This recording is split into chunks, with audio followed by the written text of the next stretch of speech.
Preview.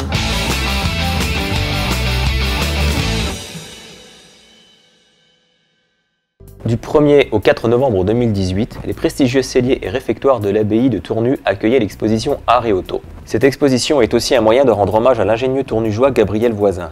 Ce dernier, né en 1880 et mort en 1973 à Osnay, est l'un des plus célèbres pionniers français de l'aéronautique, tant civil que militaire, ainsi qu'un fabricant d'automobiles de luxe à la marque Avion Voisin.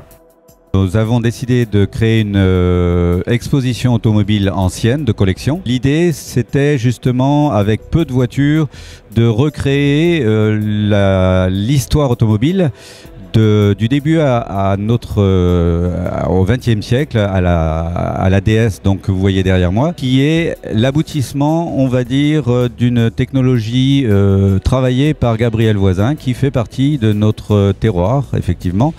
Donc dans les voitures, vous avez la René Richard, qui est derrière moi également, qui est le premier modèle de 1900 dans cette exposition, et qui est suivi derrière par une dizaine de voitures qui, pour chaque décennie, représentent l'histoire de l'automobile française jusqu'à quasiment nos jours, on va dire, dans le XXe siècle. Donc nous avons également deux magnifiques petites voitures Voisin, donc une berline des années 1927 et ce qu'on appelle le biscooter, qui était la voiture sans permis à l'époque d'après-guerre, où il fallait redécouvrir une utilisation de la voiture beaucoup plus sobre et réduite. Toutes ces voitures qui sont derrière sont des voitures qui appartiennent à des particuliers, des collectionneurs. Il y a des voitures qui sont assez exceptionnelles quand même, et d'autres qui le sont moins, mais par contre au niveau de l'histoire de l'automobile française, elles sont très représentatives de cette époque. Le but de l'exposition n'était pas de montrer que des voitures, mais de faire une exposition plus artistique.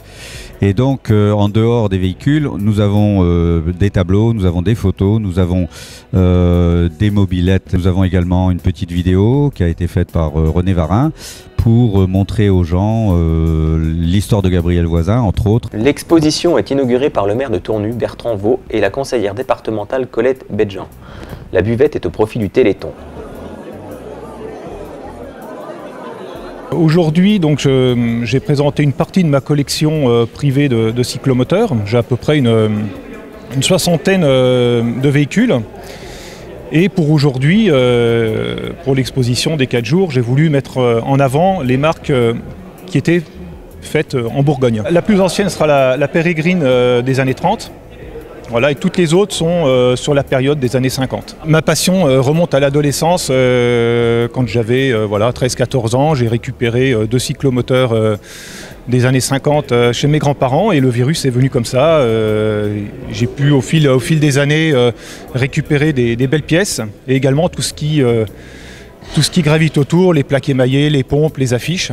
Voilà, et j'ai aujourd'hui une collection de une soixantaine de cyclomoteurs, que des marques françaises, et des années, sur la période années 50-60. J'essaie de récupérer des modèles qui ont un bel état d'origine, donc ce qui est assez rare aujourd'hui. Tous ces cyclomoteurs que j'ai pu récupérer au fil des années proviennent soit de collectionneurs, de bourses, beaucoup de bouche à oreille. Et j'essaie vraiment de privilégier des marques françaises dans un très bel état d'origine. Voilà, surtout pour ne pas avoir à refaire les peintures. Et après, tout ce qui est mécanique est refait de A à Z avec des pièces d'époque. Ça reste des moteurs qui ne sont pas très compliqués à restaurer. J'ai récupéré aussi des lots à droite à gauche de pièces détachées chez des anciens concessionnaires. J'ai un petit musée privé et je vais montrer aux amis.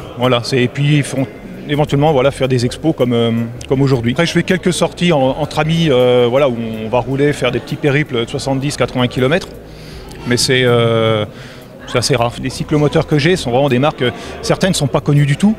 Donc on a du mal à donner une valeur. Donc j'en échange quelques-unes, oui, c'est 500-600 €. Certains constructeurs ont réussi à survivre pendant un certain temps. Et ils se sont fait ensuite racheter par les gros groupes, notamment Peugeot.